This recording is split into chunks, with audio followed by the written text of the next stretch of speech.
ఉండాలి.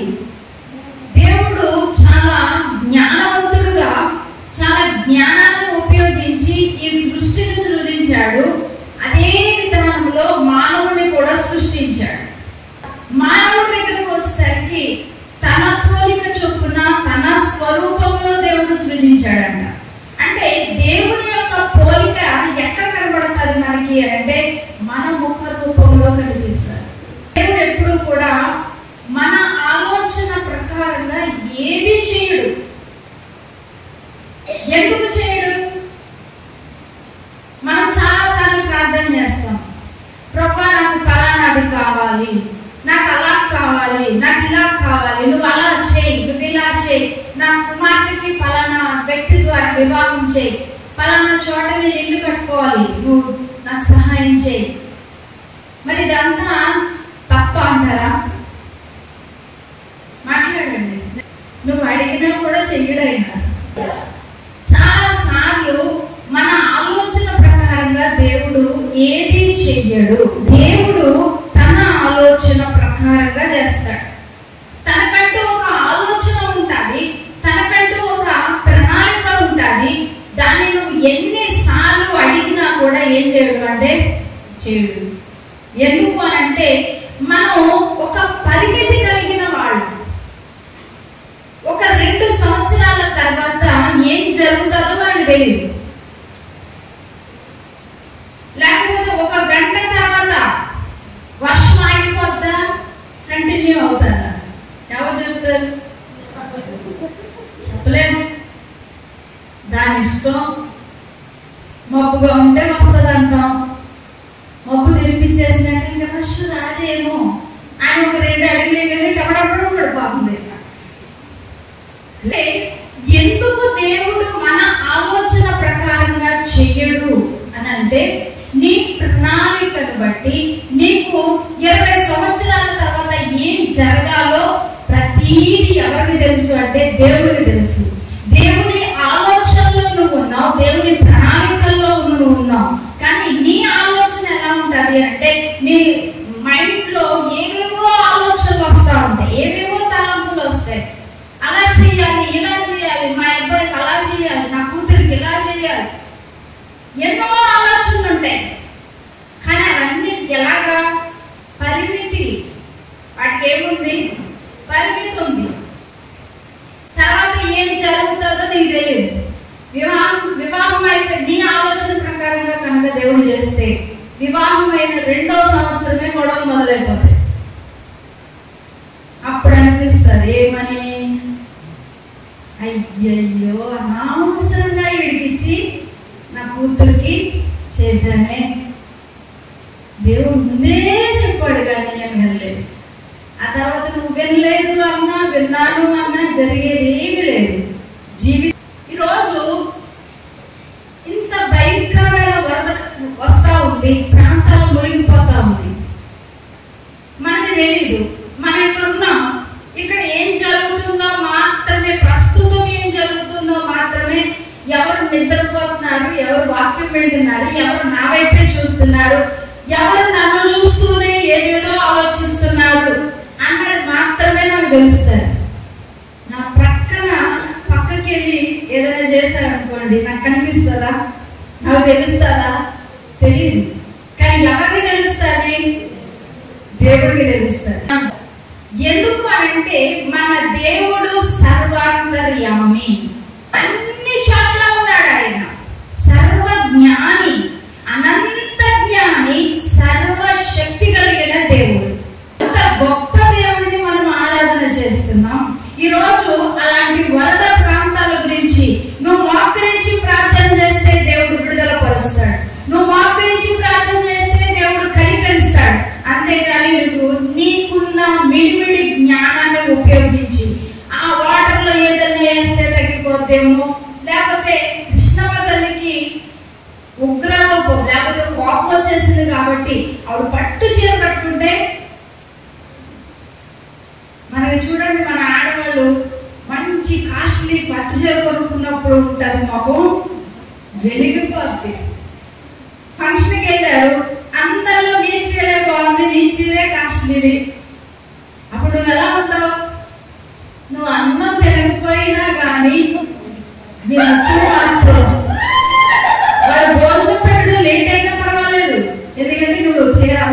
లోపు చూసేయచ్చు. ఉన్నారమ్మా. ఇలాంటి జ్ఞానాన్ని ఉపయోగించి సర్వశక్తి కలిగిన దేవుడిని మనం ఏం చేస్తున్నామంటే ఒక పరిధిలో పెట్టేస్తున్నాం, ఒక బాక్స్ లో పెట్టి క్లోజ్ చేసేస్తున్నాం. నా జ్ఞానం చాలు, నేను ఏదైనా చేస్తే ఈ వరదలు ఆగిపోతాయి. ఏం చేస్తావు వరద ఆగిపోవడానికి? నువ్వేం చేయగలవు వరద ఆగడానికి? సృష్టి మన దేవుడికి భయపడతా ఉంటే, పోయిన వారం నేను చెప్పాను, దెయ్యాలు కూడా ఏం చేస్తున్నాయంట, ఆయనే నిజమైన దేవుడు అని నమ్మి ఉడుకుతున్నాయంట.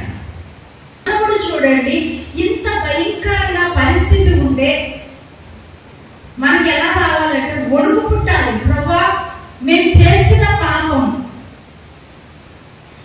నీ మాట వినకుండా మేము ఉండడం వల్ల నువ్వేం చేస్తున్నావు? సృష్టికి ఆజ్ఞాపించావు, వాటర్ వచ్చేస్తుంది, జల ప్రళయం వస్తుంది. 4 దినాల్లో జల ప్రళయం రావడానికి కారణం ఏంటి అంటే ఆ దినాల్లో ఆ ప్రజలు చేసిన భయంకరమైన పాపం.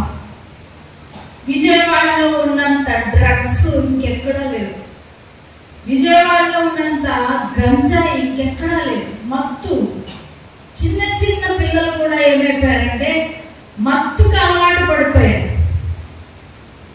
తల్లిదండ్రులు ఎదిరించే మనస్తత్వం, విధేయత లేదు, ఘోరమైన పాపం. చాలా మంది యవనస్తులు, కాలేజీలో ఉన్న యవనస్తులు విడిగా పాపం చేస్తా ఉన్నారు. దేవుని యొక్క కోపం రగులుకుంటా ఉంది. ఆయన శాంతించాలి కానీ కృష్ణమ్మ గారు కాదు శాంతించాల్సింది. ఎవరు ఆజ్ఞాపించాలి? నదికి, కృష్ణా నదికి ఎవరు ఆజ్ఞాపించాలి? నువ్వు నిమ్మడమైపో అని చెప్పాలి అంటే మన సృష్టికర్త అయిన దేవుడు ఒక్కడే. రోజు మనం దేవుని యొక్క శక్తిని ఎరిగి కూడా ఆయన ఇంకా చిన్నగా చూస్తున్నాం, వేటుగా భయపడుతున్నాం. మనుషులకి భయపడుతున్నారు, దెయ్యానికి భయపడుతున్నారు, కానీ ఎవరికి భయపడట్లేదు అంటే దేవుడికి భయపడట్లేదు. ఈరోజు అద్భుతాల కోసం, స్వస్థతల కోసం యేసు ప్రభువుని వెంబడించే వాళ్ళు చాలా మంది ఎక్కువైపోయారు. యేసు ప్రభు దగ్గర కూడా, ఈ భూమి మీద యేసు ప్రభు పరిచయం చేస్తున్న దినాల్లో కూడా యేసు ప్రభు భోజనం పెడతాడని, యేసు ప్రభు అద్భుతం చేస్తాడని, యేసు ప్రభు సూచక్రియలు చేస్తాడని యేసు ప్రభును వెంబడించిన వాళ్ళు చాలా మంది ఉన్నారు. ఎప్పుడైతే యేసు ప్రభు నా శరీరాన్ని తిని నా రక్తాన్ని త్రాగుతారు అనగానే వీళ్ళు అనుకుంటున్నారు, యేసు ప్రభువును కోసేసి ఆయన రక్తాన్ని ఎలా తాగుతాం మనం, ఆయన శరీరాన్ని ఎలా తింటాం బ్రతుకుండగా? ఇదేదో కొత్త బోధగా ఉంది, దీన్ని మనం అనుసరించలేం అని చాలా మంది వెనక్కి వెళ్ళిపోయారు. చెప్పిన అంతరార్థం వేరు, కానీ వీరు అర్థం చేసుకున్నది వేరు. ఎందుకు అంతమంది వెనక్కి వెళ్ళిపోయారంటే వాళ్ళు దేనికోసం వచ్చారు? స్వస్థతల కోసం, అద్భుతాల కోసం, భోజనం కోసం వచ్చారు. ఈరోజు క్రైస్తవులుగా మనం తెలుసుకోవాల్సింది ఏంటి అంటే ఈ భూమి మీద ఎన్నో భయంకరమైన కార్యాలు జరుగుతాయి. రాకడికి సంబంధించిన సూచనలన్నీ దేవుడు రాయించి పెట్టాడు. వరదలు వస్తాయి, భూకంపాలు వస్తాయి, అన్నిటికీ ఎక్స్పైరీ డేట్ అయిపోయింది. సూర్యుడికి ఇవ్వబడిన ఎక్స్పైరీ డేట్ అయిపోయింది, చంద్రుడికి అయిపోయింది, గ్రహాలకు అయిపోయింది, భూమికి అయిపోయింది. ఈ దినాల్లో మనం ఎలా ఉండాలి అంటే దేవుని రాకడ, దేవుని ఉగ్రతలో మనము ఉండకుండా ఉండాలి అంటే దేవుని యొక్క శక్తి మీద, దేవుని యొక్క జ్ఞానం మీద ఆధారపడాలి. ఆ జ్ఞానం ఎలా వస్తుంది అంటే బైబిల్ గ్రంథాన్ని చదివితే వస్తుంది. అన్ని తిప్పి తిప్పి తిప్పి తిప్పి చివరికి వాక్యం ఎక్కడికి వస్తుంది? మెసేజ్ ఎక్కడికి వస్తుంది? ఒకటి ప్రార్థన. దేశం కృష్ణా జిల్లా అలా అయిపోవడానికి దేవుడికి మొరపెట్టండి, విజ్ఞాపన చేయండి, ప్రార్థన చేస్తే దేవుడు అద్భుతం చేస్తాడు. దేవుని యొక్క జ్ఞానం తెలుసుకోవాలంటే నువ్వేం చేయాలి? వాక్యం చదవాలి. అది రెండు ఉంటే చాలు, నువ్వు పరలోకం వెళ్తావు. మన ఆలోచన ప్రకారంగా దేవుడు ఒకవేళ చేశాడే అనుకోండి, ఈ సంవత్సరం మట్టికే నువ్వు ఎలా ఉంటావు అంటే ఆనందంగా ఉండగలుగుతావు.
ఉంది. రోజు ఒక మార్గాన్ని దేవుడు నీకు చూపించాడు అని అంటే ఆ మార్గంలో చాలా కష్టాలు ఉంటాయి, నష్టాలు ఉంటాయి. ఇప్పుడు నోవహు పడవలోకి ఎక్కిన తర్వాత ఏమీ బాధ కలగలేదంటారా? ఏ నష్టమో అవ్వలేదా? ఏమీ బాధ లేకుండానే హ్యాపీగా ఎంజాయ్ చేశాడా? వాళ్ళు ఎన్ని జంతువులు ఉన్నాయండి, ఆ జంతువులకి ఆహారం పెట్టాలండి ఎంత టైం పడుతుంది? పాము ఒకటి తింటారు, కుందేలు ఒకటి తింటారు, సింహం ఒకటి తింటారు, కోత ఒకటి తింటారు. ఒకసారి ఆలోచన చేయండి. రకరకాల పాకే పురుగులు ఉన్నాయి. పురుగులు అంటే మనకి ఇష్టమా? అస్సలు ఇష్టం ఉండదు. వాటన్నిటికీ భోజనం పెడతా ఉంటే ఆ కంపు, భయంకరమైన వాసన. స్నానాలు ఉన్నాయకి ఒక్కొక్క 10 రోజులు స్నానం చేయకుండా ఇంట్లో పెట్టండి, ఎంత మంచి పలవాసన వస్తుందో కదా. ఒకసారి ఆలోచించండి. మనం అనుకుంటాం నోవహు పడవలో వెళ్ళిపోయాడు, అన్ని చక్కగా సమృద్ధిగా ఉన్నాయి, హ్యాపీగా ఉన్నాడు, దిగిపోయాడు, వచ్చేసాడు బయటకు అనుకుంటున్నాం. కానీ ఎన్ని దినాలు వాళ్ళు శ్రమ పడ్డారు. దాంట్లో శ్రమ పడినా కూడా మార్గం చూపించింది దేవుడు కాబట్టి వాళ్ళు ఎక్కడ దిగాలో అరారాత కొండ మీదకి వచ్చేసరికి సడన్ గా ఆగిపోయిందంట. వాడ మార్గం చూపించాడు, బయటికి ఎలా రావాలో చెప్పాడు. దేవునికి స్తోత్రం, హల్లెలూయా. ఈరోజు దేవుడు కనుక తన ఆలోచన ప్రకారంగా నిన్ను నడిపిస్తే ఖచ్చితంగా దానిలో ఏదో ఒక ఆశీర్వాదం దాగి ఉంది. మన ఆలోచనకి దేవుడు నో చెప్తాడు, వద్దు అంటాడు. అప్పుడు మనకి ఏమనిపిస్తుంది? చెప్పండి? చాలా పెయిన్ వస్తుంది. ఒకసారి మన ఆలోచనలకి దేవుడు నో చెప్తాడు, వెళ్ళొద్దు అంటాడు, చెయ్యొద్దు అంటాడు. అప్పుడు నువ్వేం చేయాలి అని అంటే మౌనంగా ఉండిపోవాలి. ప్రభువా, నీ ఆలోచన ప్రకారంగా నన్ను నడిపించు అనాలి. ఎందుకో అని అంటే చూడండి, సామెతల గ్రంథం 19వ అధ్యాయం 21వ వచనం. నరుని హృదయంలో ఆలోచనలు అనేకములుగా పుట్టును, యెహోవా యొక్క తీర్మానమే స్థిరము. దేవుడు నరుని యొక్క ఆలోచన ప్రకారం చెయ్యడు అని అంటే అక్కడ రాయబడింది నరుని హృదయంలో అనేకమైన ఆలోచనలు పుడతా ఉంటాయి. ఇప్పుడు ఒక ఆలోచన వస్తుంది, 2 నిమిషాలు అవగానే ఆలోచన వేరేది వచ్చేస్తుంది. ఎన్నో ఆలోచనలు వచ్చేస్తాయి. నరుని హృదయంలో ఏమున్నాయంట? అనేకమైన ఆలోచనలు ఉన్నాయి. కానీ యెహోవా యొక్క తీర్మానమే స్థిరము. వచ్చిన యెహోవా నువ్వు జంగారెడ్డి కూడా వెళ్ళు అని తీర్మానించాడు అనుకోండి, అదే స్థిరం. నువ్వు ఎన్ని ప్రయత్నాలు చేసినా తిప్పి తిప్పి తిప్పి తిప్పి తిప్పి తీసుకెళ్ళి ఎక్కడ పెడతాడు? జంగారెడ్డి గుడిలో పెడతాడు. మన ఆలోచన ప్రకారంగా కాకుండా దేవుని ఆలోచన ప్రకారంగా నువ్వు ఏది చేసినా అది ఎలా ఉంటుంది అని అంటే, ఈ బండ మీద ఇల్లు కట్టారనుకోండి, ఎలా ఉంటుంది? బండ మీద కట్టబడిన ఇల్లు ఎలా ఉంటుంది? స్థిరంగా ఉంటుంది. వరద వచ్చినా తుఫాన్ వచ్చినా ఏమవదు. అదే ఇసుక మీద కట్టావనుకో, నీ ఆలోచన ప్రకారంగా నువ్వు నడిస్తే అది దేనితో పోల్చబడింది అంటే ఇసుక మీద కట్టిన ఇల్లుతో పోల్చబడింది. అది స్థిరంగా ఉండదు, కొట్టుకుపోద్ది. చిన్న సమస్య నాగానే పోతుంది. అది నీ ఆలోచన ముఖ్యం కాదు, దేవుని యొక్క ఆలోచన ప్రకారంగా నువ్వు నడుచుకోవడం అనేది చాలా శ్రేష్టమైనది. దేవునికి యాకోబు తన తండ్రిని మోసం చేశాడు, అన్నయ్యని కూడా మోసం చేశాడు. తల్లి చెప్పింది, ఇప్పుడు ఒరే నువ్వు ఇద్దరిని మోసం చేసావు కాబట్టి వీళ్ళిద్దరు ఏం చేస్తారు? నేను తరిమి చంపుతారా? దయచేసి నువ్వు ఎక్కడికి పారిపో, నీ మామ ఉన్నాడు ఫలానా చోట, అక్కడికి వెళ్ళి నువ్వు తల దాచుకో అని చెప్పింది. దేవుడు అక్కడికి వెళ్ళిన తర్వాత ఆ మామయ్యకి ఎంతమంది కుమార్తెలు ఉన్నారు? 2 ఉన్నారు. ఎవరైనా పెళ్లి ఎంతమందిని చేసుకుంటారు? ఒక్కళ్ళు చేసుకుంటారు. కానీ అయ్యగారు ఎంతమందిని చేసుకున్నారు? 2ని. లేదుయా, 2తో సరిపెట్టాడా? ఆ ఆ ఉపపత్నులు కూడా చేసుకున్నాడు. అంటే మొత్తం ఎంతమంది? నలుగురు. నలుగురిని వివాహం చేసుకున్న తర్వాత దేవుడు ఏమన్నాడంటే నీ సొంత ఇంటికి వెళ్ళు. ఇప్పుడు దేవుడు ఏం చెప్తున్నాడు? నీ సొంత ఇంటికి వెళ్ళు అని చెప్పగానే ఇప్పుడు బయలుదేరాడు మన యాకోబు. అన్ని కలవడానికి అన్నని కలవాలి. మోసం చేసి జ్యేష్ఠత్వపు హక్కుని దొంగిలించాడు. ఇప్పుడు ఈ అన్నని కలవడానికి వస్తున్నాను అని ఒక పనుడు పంపించాడు. పంపించడానే ఏసావు అంటున్నాడు, నన్ను కలుసుకునే అంత ధైర్యం ఎక్కడొచ్చింది అడిగి అని 400 మంది వ్యక్తులు పెట్టుకొని ఏసావు బయలుదేరాడు. ఇప్పుడు ఇలాగ 400 మందిని వేసుకొని ఏసావు వస్తున్నాడు అన్న విషయం తెలిసేసరికి యాకోబు వెంటనే ప్లాన్ బి, ప్లాన్ ఏ చెప్పాడు. ఇప్పుడు వాళ్ళు వస్తున్నారు అనేసరికి ప్లాన్ మార్చేశాడు. ఇప్పుడు ఏమైనా ప్లాన్ చేశాడు అని అంటే ఫస్ట్ జంతువులు, తర్వాత మొదటి భార్య, పిల్లలు, దానికి సంబంధించిన వాళ్ళు. వాళ్ళు వెళ్ళిన తర్వాత కొంచెం దూరం ఆపి మళ్ళీ రెండో భార్య, ఉపపత్ని, వాళ్ళ పిల్లలు, వాళ్ళకి సంబంధించిన జంతువులు అన్ని సెట్ చేసి పెట్టుకున్నాడు. అంటే ఉద్దేశం ఏంటి? ఫస్ట్ ఏసావు వచ్చి ఎవరు కొట్టాలి? ఫస్ట్ ఏదైనా జంతువులను చంపేస్తాడు. ఈ లోపు ఆయన గారికి ఇన్ఫర్మేషన్ వెళ్ళిపోద్ది, లేదా మొదటి భార్య వెళ్ళిపోద్ది, చచ్చిపోద్ది, రెండో భార్య కూడా అయిపోద్ది. అందరిని చంపిన తర్వాత ఎక్కడికి వస్తాడు ఏసావు? యాకోబు దగ్గరికి వస్తాడు. అందుకోసం ఒక్కొక్కరిని పంపించేస్తా ఉన్నాడు. యాకోబు దేవుడి దగ్గరికి వచ్చేసరికి అందరూ వెళ్ళిపోయారంట. చివరికి ఈ యాకోబు అక్కడే ఉండిపోయాడు. ఎంత తెలివైన చూడండి. అంటే మొదటి భార్య చచ్చిపోవచ్చు, దాని పిల్లలు చచ్చిపోవచ్చు, రెండో భార్య చచ్చిపోవచ్చు, దాని పిల్లలు చచ్చిపోవచ్చు, వీడు మాత్రం బతుకున్నారు. సంపాదించాడు, దానికోసం 7 సంవత్సరాలు కొలువు చేశాడు, దీనికోసం 7 సంవత్సరాలు కొలువు చేశాడు. ఇద్దరిని వివాహం చేసుకున్నాడు. ఇప్పుడు ఎవరిని ఎరగబడుతున్నాడు అక్కడ ఏసావుకి? భార్యలే పెట్టాడు. 7 సంవత్సరాలు కొలువు చేసిన వాడికి భార్య మీద కొంచెం ప్రేమ ఉందా? అయ్యో భార్య ఎందుకు, ఫస్ట్ నేను వెళ్తాను, నేను చచ్చిపోతే కనుక మిగిలిన నా సంతానం అంతా చచ్చిపోద్ది.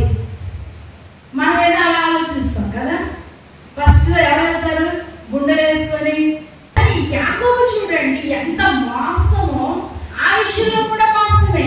ముందు భార్యని, పిల్లల్ని అందరినీ పంపించేశాడు, రేవు దాటించేశాడు. ఇప్పుడు ఎలా అయిపోయాడు? ఒక్కడే మిగిలిపోయాడు. చీకటి, కటిక చీకటి. కొన్నిసార్లు దేవుడు నిన్ను ఒంటరితనం అనుభవించేటట్లుగా చేస్తాడు. మన ఒక సహోదరుడు ఏమంటున్నాడంటే, నాకు అందరూ ఉన్నారు కానీ ఎవరూ లేని ఒంటరి వాణ్ణి. అంటే అర్థం ఏంటి? అందరూ ఉన్నారు, లేరు అనడానికి లేదు, అందరూ ఉన్నారు కానీ ఎవరు లేని ఒంటరి నేను. దేవుడు ఏం చేస్తాడంటే మనల్ని ఒంటరితనానికి, లేకపోతే ఒంటరితనాన్ని అనుభవించడానికి దేవుడు మనల్ని పంపిస్తాడు. అందరూ ఉన్నా కానీ ఎలా కనబడతాం మనం? ఒక్కోసారి ఒంటరిలాగా అయిపోతాం. తెలుసా, నిన్ను నాశనం చేయడానికి కాదు, నీతో దేవుడు మాట్లాడడానికి. వాళ్ళందరూ ఉంటే దేవుడు మాట్లాడతాడా? మాట్లాడు. వాళ్ళందరినీ పంపించేసిన తర్వాత దేవుడు ఏం చేశాడంటే ఆయన చిత్తాన్ని యాకోబుకి తెలియజేయడం కోసం ఏం చేశాడంటే మొత్తం అందరి రేవు దాటించేసి ఒంటరిగా యాకోబు నిలబడేలా చేశాడు. చేయడానికి కాదు, యాకోబుతో తన యొక్క చిత్తాన్ని తెలియజేయడానికి. ఇప్పుడు అందరూ వెళ్ళిపోవడానికి కారణం ఏంటి అంటే వెనకాల దేవుని యొక్క హస్తం ఉంది. ఈరోజు నీ జీవితంలో ఒక్కోసారి ఒంటరితనం, కష్టం, వేదన అనుభవిస్తా ఉన్నప్పుడు నీకేమనిపించాలి అంటే నా వెనకాల దేవుని యొక్క హస్తం ఉంది. దేవుడు నన్ను ఏదో తన చిత్తాన్ని తెలియజేయడం కోసమే నన్ను ఇక్కడ ఒంటరిగా నిలబెట్టాడు. నేను ఒంటరి వాడిని కాదు కానీ దేవుని యొక్క దేవుడు నన్ను ఇక్కడ ఉంచాడు అని నువ్వు అర్థం చేసుకోవాలి.